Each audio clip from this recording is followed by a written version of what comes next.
Quand on pense à Marvel aujourd'hui, on pense à une machine parfaitement huilée. Des films qui dépassent le milliard de dollars de recettes, des personnages devenus des marques mondiales et une domination culturelle rarement égalée dans l'histoire du divertissement. Pourtant, ce succès masque une réalité différente. Avant Iron Man, Marvel n'était pas une success story, mais une entreprise au port de l'effondrement. Plombée par les têtes, fragilisée par des choix stratégiques discutables et menacée de disparition pure et simple. Dans les années 1990, Marvel accumule plus de 900 millions de dollars de dettes et voit son modèle économique se détruire. En 1996, l'entreprise se place sous la protection de Chapter 11, l'équivalent américain du redressement judiciaire. Et c'est donc le signe d'une crise profonde et structurelle. On va comprendre comment Marvel s'est retrouvé au bord de la faillite, malgré des personnages mondialement connus.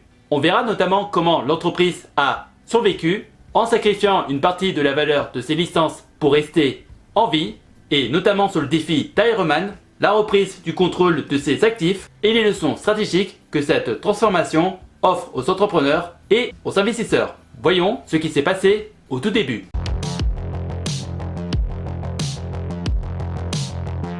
Cette situation n'est pas due au manque de notoriété ou de créativité. À cette époque, Marvel possède déjà des personnages iconiques, une base de fans solide et un catalogue de licences exceptionnel. Comme beaucoup d'entreprises en phase de croissance apparente, Marvel confond volume et valeur.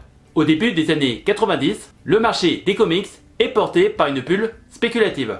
Les collectionneurs achètent en masse, convaincus que certaines éditions prendront de la valeur avec le temps. Marvel multiplie alors les numéros spéciaux, les couvertures alternatives et les éditions dites limitées, ce qui a fortement augmenté les ventes pour profiter d'une croissance qui reposait uniquement sur un comportement spéculatif et non sur une demande durable. Lorsque la bulle éclate malheureusement en 1993, les ventes chutent brutalement, les stocks s'accumulent et les marges s'effondrent. À cette fragilité conjoncturelle s'ajoute une stratégie d'expansion particulièrement risquée.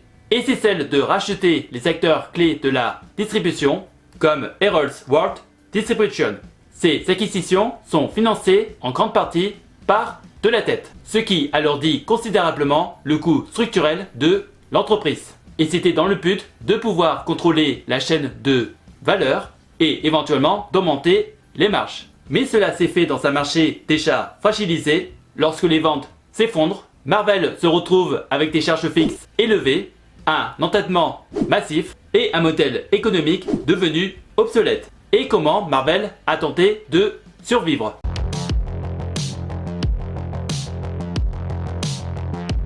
Après le dépôt de bilan, Marvel est dos au mur. L'entreprise doit trouver du cash et très rapidement, et il ne pouvait pas en trouver dans ses bureaux ou dans ses imprimeries, mais uniquement dans ses personnages comme Spider-Man, les X-Men, Hulk, qui avaient déjà un potentiel cinématographique énorme. Le problème, c'est que Marvel n'avait pas l'expérience et l'argent pour produire ses propres films.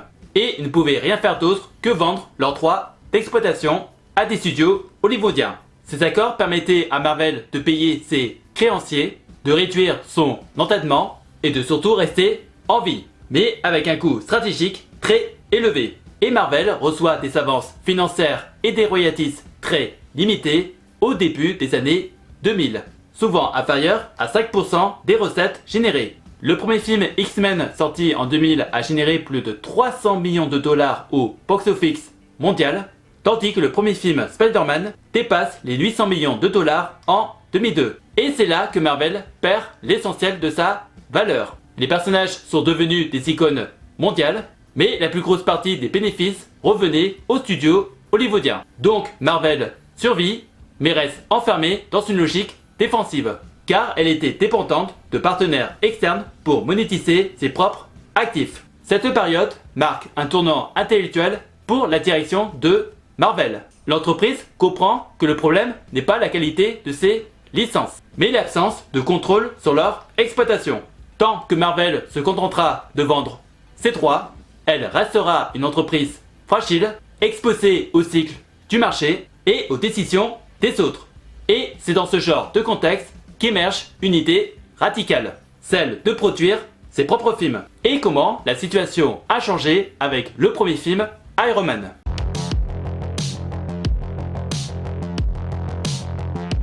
Au début des années 2000, Marvel n'était pas un studio de cinéma. Elle ne possédait pas de plateau de tournage et d'expérience dans la production de blockbusters.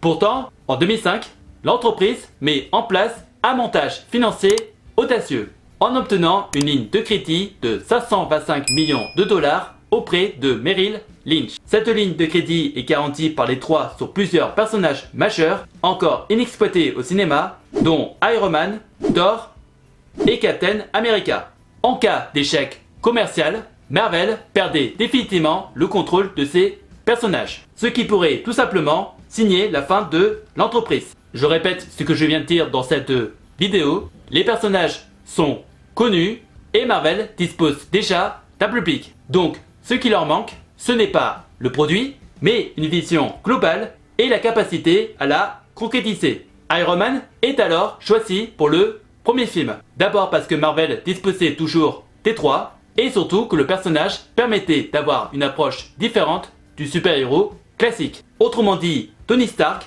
un personnage imparfait, arrogant, parfois irresponsable, le budget est d'environ de 140 millions de dollars. Un montant certes élevé, mais maîtrisé pour un film de cette envergure.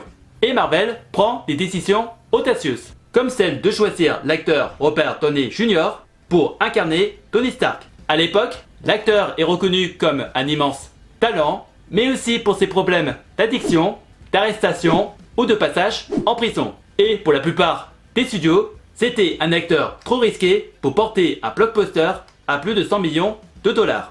Mais pour Marvel, le choix de l'acteur n'était pas du tout un hasard. Car je rappelle que Tony Stark est un génie arrogant, autodestructeur et qui doit affronter ses propres démons avant de devenir un héros, alors que Robert Downey Jr. sortait tout juste d'années chaotiques et tentait de se reconstruire. Donc en comparant le personnage et l'acteur, on peut dire que Robert Downey Jr. était parfaitement l'acteur qu'il fallait pour incarner Iron Man. Car ce parallèle donnait au personnage une authenticité rare. Car Iron Man ne joue pas un héros, il incarne. En plus de la décision du choix de l'acteur, il y a eu notamment celle de la scène post-générique annonçant l'initiative des Avengers. Et ce n'était pas un simple clin d'œil aux fans, mais une décision stratégique majeure. Elle signale que chaque film est d'une pièce de puzzle plus large, conçue pour créer des synergies à long terme. Et quel a été le résultat et les leçons à retenir.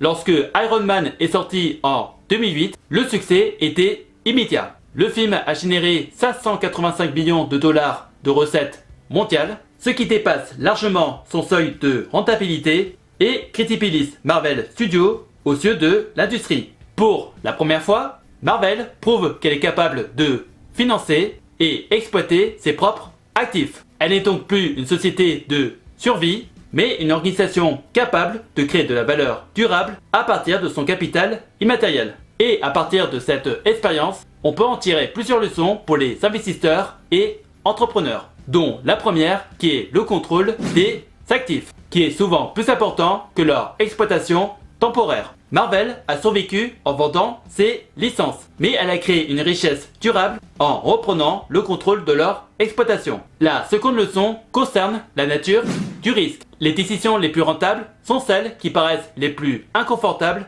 à court terme. Mettre ces personnages en garantie pour lever 525 millions de dollars était un pari existentiel. Mais l'asymétrie entre le risque et le potentiel de gain justifiait cette prise de décision. Et l'histoire de Marvel montre qu'une vision à long terme peut transformer des actifs sous-estimés en un moteur de croissance extraordinaire. Iron Man n'était pas un personnage de premier plan. Il était intégré dans un univers cohérent.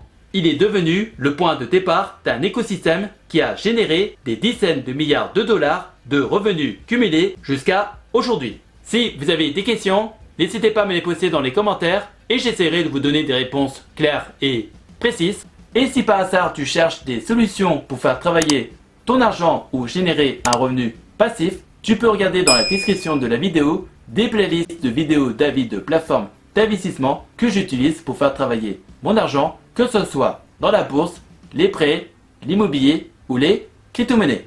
En attendant la prochaine vidéo, je vous laisse avec 2 autres vidéos qui s'affichent actuellement sur l'écran. Prenez soin de vous, faites de bonnes recherches et je vous souhaite un bon investissement. À la prochaine!